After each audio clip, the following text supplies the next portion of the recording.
So first page के ऊपर आप लोगों को इसकी डेफिनेशंस मिल जाएंगी जी। चैप्टर नंबर 1, यूनिट नंबर 1 के बेटा फर्स्ट चैप्टर है electric charge and electrostatic force. ठीक है, यहाँ पे आपको डेफिनेशंस मिल जाएंगी। डेफिनेशन के बाद फर्स्ट पेज के बाद बेटा सेकंड पेज जो है उसमें हम लोग क्वेश्चंस डिस्कस करेंगे। क्वेश्चंस डिस्कस करने से पहले एक बार मार्किंग स्कीम देख लेंगे, उसके अकॉर्डिंगली प्रिपेयर करेंगे। This is the marking scheme. Marking scheme के अकॉर्डिंगली पढ़ के जाओगे तो काफ़ी बेनिफिट रहेगा।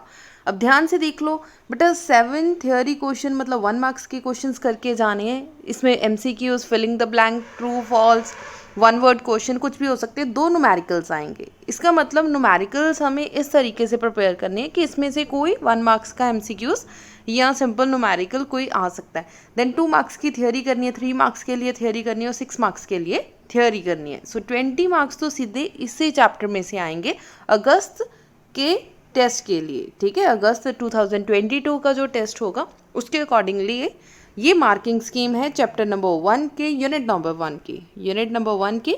और यूनिट नंबर 1 का चैप्टर नंबर फर्स्ट हम लोग डिस्कस करेंगे और इसी मार्किंग स्कीम के अकॉर्डिंगली ही प्रिपेयर करेंगे। अब 1 मार्क्स के क्वेश्चन बहुत केयरफुली प्रिपेयर करना, क्योंकि 9 बोल सकते हो कि 9 क्वेश्चंस आएंगे फर्स्ट यूनिट में से। सो 1 मार्क्स के क्वेश्चन अच्छे से प्रिपेयर कर लो, इन्हीं में से MCQs बन जाएंगे। अदरवाइज मैं अलग से भी आप लोगों को MCQs की तैयारी करवा दूंगी। How is mass of a body effect on charging, ये सारे 10 ईयर के क्वेश्चन है। मैं बार बार बोल रही हूँ, एपेक्स एक ऐसी बुक है, आपने KBD नाम की एक बुक सुनी होगी जिसको स्कैनर भी क्या बोलते हैं। ठीक है, स्कैनर मतलब 10 ईयर। इसमें आपको 10 ईयर के सारे क्वेश्चंस मिलेंगे, सारे अनसॉल्व्ड क्वेश्चंस होंगे। बस KBD एक ऐसी बुक है जिसमें आपको 5 सब्जेक्ट एक ही बुक में मिल जाएंगे, physics, chemistry, biology, English and Punjabi. 5 subject आपको मैथ्स के लिए अलग से KBD खरीदना पड़ेगा। अगर अदरवाइज आप KBD खरीदने जाओगे 5 सब्जेक्ट्स की KBD इकट्ठी मिलेगी, लेकिन उसमें सिर्फ और सिर्फ क्वेश्चंस होंगे, आंसर नहीं होंगे। एपेक्स एक ऐसी बुक है जिसने सीरियल ऑर्डर में सारे 10 ईयर सॉल्व कर दिया, मतलब KBD को सॉल्व करके आपको आंसर्स दे दिए। सो अगर आप एपेक्स खरीद रहे हो, मतलब 80% मान के चलो कि 70 to 80% चांसेस होते हैं कि पंजाब बोर्ड में काफ़ी क्वेश्चंस रिपीट ही होते हैं। सो सैम्पल पेपर्स हो गए, ठीक है, 10 ईयर हो गया, ये अच्छे से प्रिपेयर कर लोगे तो बहुत अच्छे मार्क्स आ जाएंगे। चलिए, how is the mass of the body effect on charging, charging पे मास ऑफ बॉडी कैसे इफेक्ट करेगी। अब ध्यान से देखो, अगर ये आपका मोबाइल फ़ोन है, आपने यहाँ पे चार्ज वायर लगा दी, इसका मतलब यहाँ पे इलेक्ट्रॉन्स आकर स्टे कर रहे हैं। इलेक्ट्रॉन्स क्या होते हैं? नेगेटिवली चार्ज पार्टिकल है। इसका मतलब इस पे कोई ना कोई तो चार्ज होगा ही, चाहे नेगेटिव ही है लेकिन चार्ज तो है। इसका मतलब mass of a body increases in case of a negative charged body and decreases in case of a positive charged body। अगर negative charged body होगा तो increase कर जाएगा उसका मास, बहुत स्लाइटली सा वेट करेगा, ना मात्र, ठीक है। डिक्रीज कर जाएगा in case of a positive charge body, अगर पॉजिटिव चार्ज बॉडी होगी तो डिक्रीज कर जाएगा।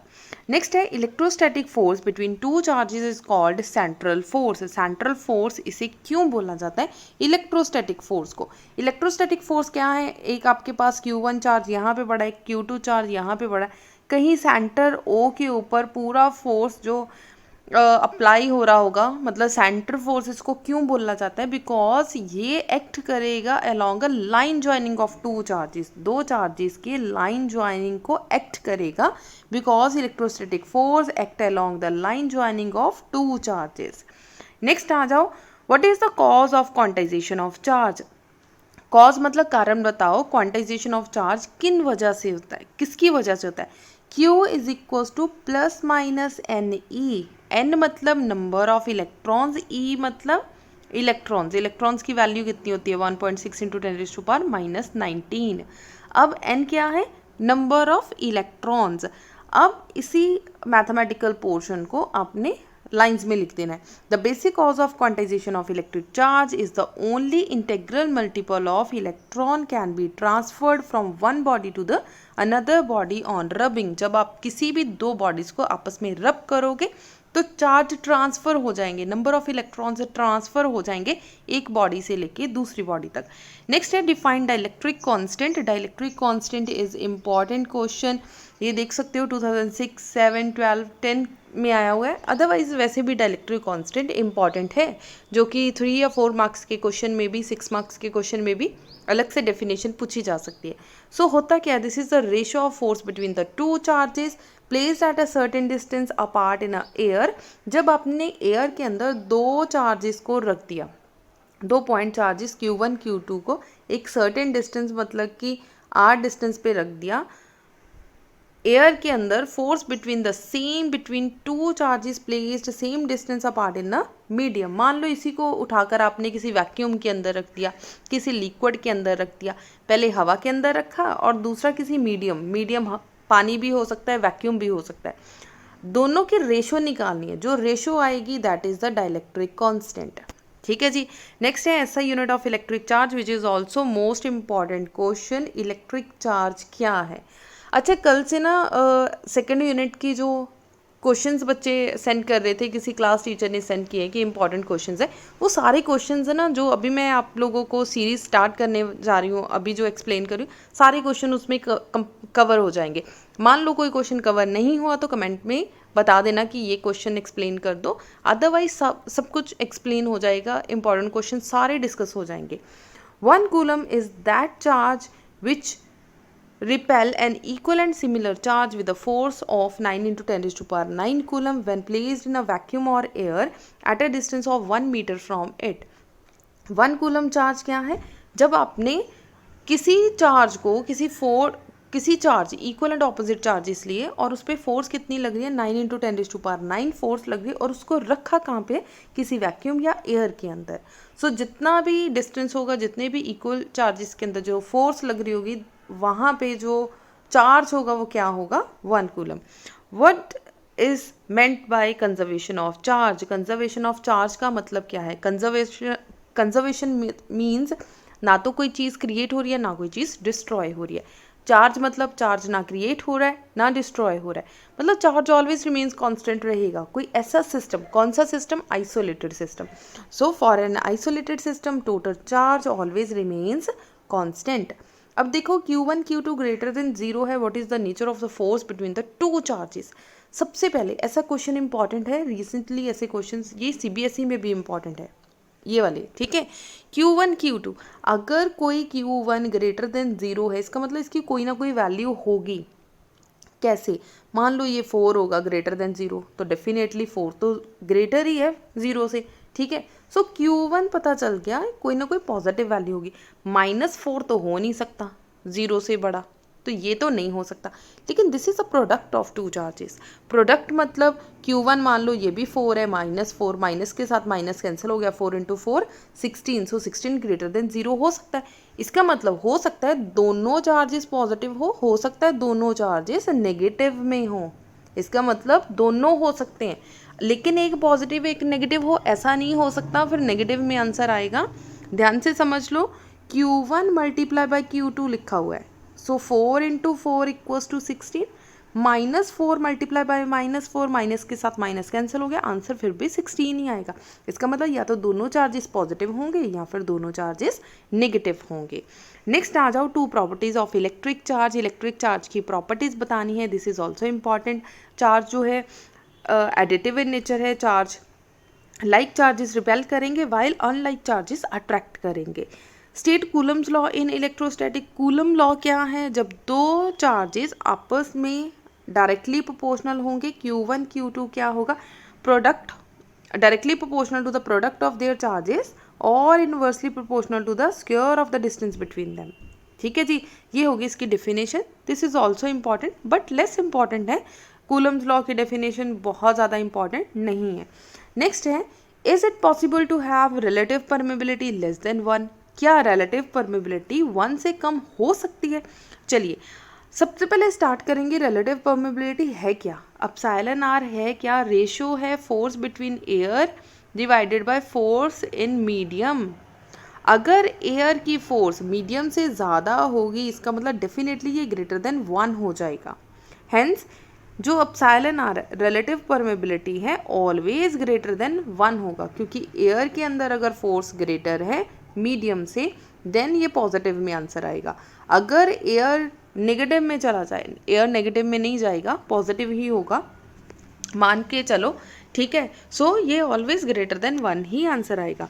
डिमेंशियल formula of epsilon naught is also important, ठीक है, एमसीक्यूज की फॉर्म में आ सकता है। अगर थियोरी के पेपर में पूछा जाए तो दिस इज लेस इंपॉर्टेंट, अगर एमसीक्यूज की फॉर्म में पूछा जाए तो एप्सिलॉन नॉट की ऑप्शंस आपको गिवन होंगी, आपने इसे इस तरीके से याद करके रखना है। In Coulomb's law on what factors the value of electrostatic force के कांस्टेंट जो होगी डिपेंड करेगी। ये भी 2011 में आया, लेस इंपॉर्टेंट है, पढ़ लो बस, ऐसे क्वेश्चंस एक बार पढ़ लो, लिमिटेशंस एक बार जस्ट देख लो, देन रिलेशन पता होना चाहिए कि आपका एब्सोल्यूट और रिलेटिव इलेक्ट्रिक परमेबिलिटी के अंदर क्या जो रिलेशन है वो पता होना चाहिए। Next, right a relation for the electrostatic force between the 2 point charges placed in a dielectric medium. अगर डाइलेक्ट्रिक मीडियम के अंदर रखोगे तो क्या होगा, इसके एमसीक्यूज बन सकते हैं, ठीक है, इसके एमसीक्यूज बन सकते हैं।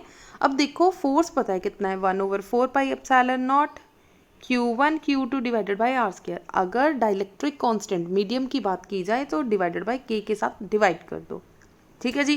Quantization of charge is a important definition.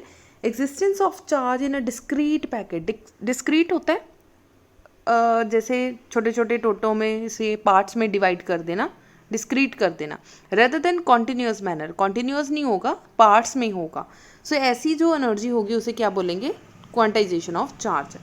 Next question important है, सीबीएसई में भी इंपॉर्टेंट है, पंजाब बोर्ड में भी। A charge rod P attract rod R, charge P और आर को आपस में जब रब किया गया, ये क्वेश्चन ध्यान से देखो, 2017 का क्वेश्चन है, 2 रॉड्स ले लिए, दोनों को आपस में रगड़ा गया। When P repel another charge rod Q, और मान लो ये पी है और ये आर है, इसने किसी दूसरी रॉड क्यू को रिपेल करना स्टार्ट कर दिया, मतलब इन्होंने धक्का मारा, एक दूसरे को धक्का मारा।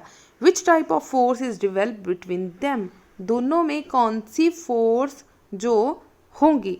अब देखो इन दोनों ने एक दूसरे को धक्का मारा, डेफिनेटली ये दोनों सेम चार्जेस होंगे, मान के चलो कि ये भी पॉजिटिव है, ये भी पॉजिटिव है, ठीक है। अब पॉजिटिव नेगेटिव अगर ये होगा तो नेगेटिव होगा, है ना, तभी एक दूसरे को रब किया, तभी उन्होंने रिपेल करना स्टार्ट किया। सॉरी मैं उल्टा पढ़ रही हूँ। A charge P attract rod R, P ने आर को अट्रैक्ट किया, हाँ कब अट्रैक्ट करेगा, जब वो ऑपोजिट चार्जेस होंगे, पॉजिटिव नेगेटिव को अट्रैक्ट करेगा, नेगेटिव पॉजिटिव को। पी ने क्यू को क्या किया, अनदर, पी ने क्यू रिपेल करेगा अनदर चार्ज, अनदर को रिपेल किया, क्यू को रिपेल किया, मतलब सेम चार्जेस होंगे तभी रिपेल कर रहा है। What will be the force is developed between them? So कैसा फोर्स होगा, Q और R के बीच में कैसा होगा, एक पॉजिटिव है और नेगेटिव, दोनों अट्रैक्ट करेंगे। अब देखो rod P and Q opposite हैं तो अट्रैक्ट करेंगे, rod R and Q same है तो वो रिपेल करेंगे। बस आप अपनी मर्जी से किसी को भी पॉजिटिव नेगेटिव लेकर उसे एक्सप्लेन कर सकते हो। ध्यान रखना है अट्रैक्ट कब करेगा, व्हेन ऑपोजिट चार्जेस होंगे, रिपेल कब करेगा, जब सेम चार्जेस होंगे। नेक्स्ट आ जाओ, एक्सपेक्टेड क्वेश्चंस हैं जो आने के चांसेस हैं। सो एक बार इनको रीड आउट कर लेना, ठीक है। सो फर्स्ट चैप्टर से वैसे भी थोड़े से कम क्वेश्चंस आने के चांसेस होते हैं। अब आ जाओ 2 marks, quantization of charge is the most important question. अभी हमने एक्सप्लेन भी किया है इसे, सेम ही डेफिनेशन है, existence of charge in a discrete packet वाला। नेक्स्ट क्वांटाइजेशन को Q is equal to plus minus NE की फॉर्म में लिखा जाता है। नेक्स्ट आ जाओ, define law of conservation of electric charge क्या है। कंजर्वेशन ऑफ इलेक्ट्रिक चार्ज मतलब कोई ऐसा सिस्टम जिसमें आपका जो वैल्यू ऑफ चार्ज है वो सेम रहे, ठीक है। इसकी एग्जांपल्स बतानी है, सो कोई भी 1 या 2 एग्जांपल्स बता दो। ये भी थोड़ा सा लेस इंपॉर्टेंट है। 4 प्रॉपर्टीज ऑफ चार्जेस हैं, चार्जेस कैसी हो सकती हैं, लाइक चार्जेस रिपेल करेंगे, अनलाइक अट्रैक्ट करेंगे, सो ये भी थोड़ा सा लेस इंपॉर्टेंट है। मास एंड चार्ज एक बार पढ़ लेना, otherwise this is also less important. इतना इंपॉर्टेंट फर्स्ट चैप्टर बेटा ज़्यादा इंपॉर्टेंट नहीं है, इसलिए बोल रही हूँ कि जस्ट एक बार पढ़ लो।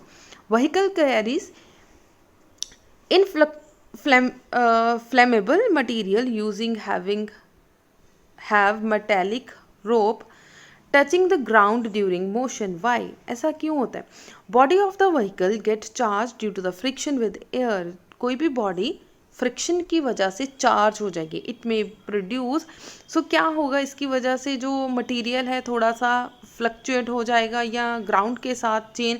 आपने कभी देखा है कि रोप के साथ अगर आप स्किपिंग करोगे तो आपकी जो रोप होगी ना वो धरती के साथ जैसे ही ज़ोर से टकराएगी उसमें से स्पार्क प्रोड्यूस होगा, ठीक है। सो वो क्वेश्चन गिवन है, this is a less important. Comb के साथ तो आप बचपन से ही शरारतें करते आ रहे हो कि ड्राई कॉम्ब लिया अपनी हेयर्स में, उसको जैसे ही रब करोगे छोटे छोटे पीसीस के पास लेके जाओगे तो वो अट्रैक्ट करेगा, ठीक है। सो ये हो गया। देन इम्पॉर्टेंस है कूलम्स लॉ की। सो ये थोड़े से लेस इम्पॉर्टेंट क्वेश्चन है, आप एक बार जस्ट इनको देख लेना। नेक्स्ट है state Coulomb's law in a vector form and form it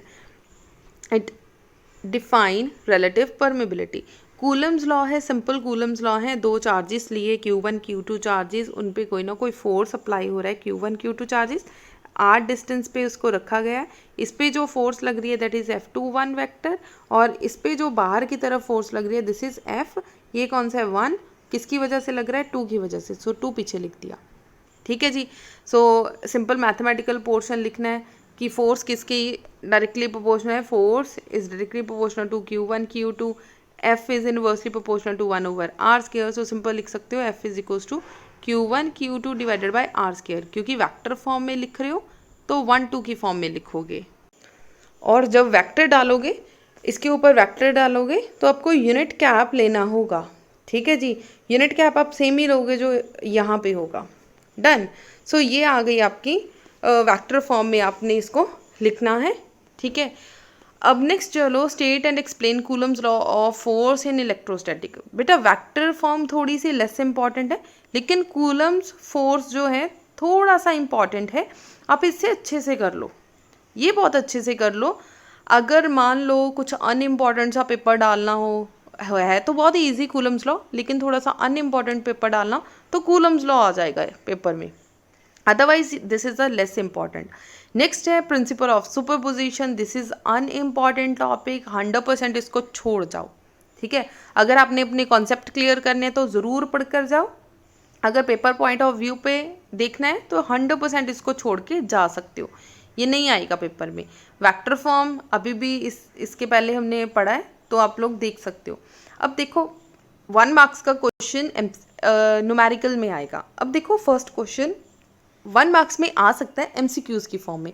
how many electrons make 1 coulomb of charge, कितने इलेक्ट्रॉन्स जो हैं वो 1 कूलम चार्ज बनाएगा। Q किसके इक्वल है Ne, उन्होंने पूछा है हाउ मैनी इलेक्ट्रॉन्स, कितने इलेक्ट्रॉन्स, N चाहिए, सो Q divided by E। Q की वैल्यू कितनी आएगी 1 कूलम ऑफ चार्ज, मतलब Q कितना गिवन है 1, और E की वैल्यू स्टैंडर्ड है 1.6 इंटू 10⁻⁻19। इसे सॉल्व कर लो, so this is 6.25 into 10⁻18। This is most important, MCQs के पॉइंट ऑफ व्यू से देखा जाए तो this is the most important, so इसे बहुत अच्छे से प्रिपेयर कर लो। नेक्स्ट आ जाओ, सेकेंड क्वेश्चन है, जस्ट आप इसको देख लो, ठीक है, बहुत ज़्यादा इम्पॉर्टेंट, क्योंकि इतने बड़े बड़े न्यूमेरिकल्स अब आपको MCQs में नहीं आएंगे। सो ये वाला जो आप MCQs हैं ये आप सॉरी न्यूमेरिकल्स हैं ये आप छोड़ के जा सकते हो, लेकिन बुक में गिवन है, दैट्स वाई मैं आपको स्क्रीन पे शो कर रही हूँ। अदरवाइज आप लोग ये न्यूमेरिकल्स MCQs में इतने बड़े बड़े न्यूमेरिकल्स नहीं आएंगे, ठीक है, इतने बड़े आंसर्स आपको गिवन नहीं होंगे। सो इस चैप्टर के फर्स्ट चैप्टर के आप न्यूमेरिकल्स छोड़कर जा सकते हो, ठीक है जी। अगर बेटा वीडियो का रिस्पॉन्स अच्छा आया देन मैं आपको सारी वीडियोस मतलब कि सारे चैप्टर ऐसे ही डिक्टेट करवा दूंगी, और जैसे ही हमारा 5 चैप्टर्स कंप्लीट हो जाएंगे लास्ट में हम लोग अपने MCQs करेंगे। काफ़ी बच्चों की एपेक्स को लेकर डिमांड आ रही थी कि एपेक्स की बुक से एक्सप्लेन किया जाए, सो दैट इज़ वाई मैंने एपेक्स की बुक से एक्सप्लेन किया, ठीक है जी। So all the best for the exam. अगर किसी तरीके की कोई दिक्कत हो, कुछ परेशानी हो, कोई भी प्रॉब्लम हो, प्लीज़ कमेंट सेक्शन में दें, आपकी हर प्रॉब्लम सुनी जाएगी, आपके हर क्वेश्चंस को डिस्कस किया जाएगा। Thank you so much.